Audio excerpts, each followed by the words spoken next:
Donetsk vilayətinin işğal olunmuş ərazisində zədələnmiş texnikanı təxliyə etməyə çalışan Rusiya ordusunun əsgərləri Ukrayna dronu tərəfindən hücuma məruz qalıb. Hadisə Rusiya əsgərləri tərəfindən çəkilib və Telegram kanallarında yayımlanıb. Dronun yaxınlaşdığını görən Rusiya əsgərləri ona qarşı atəş açıb və vurmağa çalışıblar. Nəticədə dron əsgərlərin yaxınlığında partlayaraq yerə düşüb və bir əsgərin yaralanmasına səbəb olub. Наши работают, наши. Смотрим.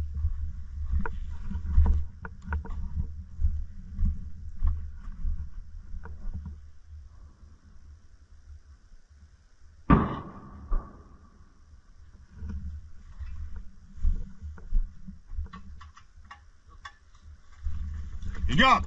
Идет! Не знаю, шумит. Пошел. Вон!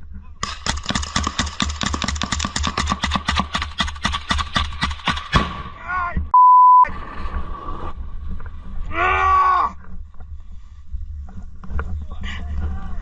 меня задело!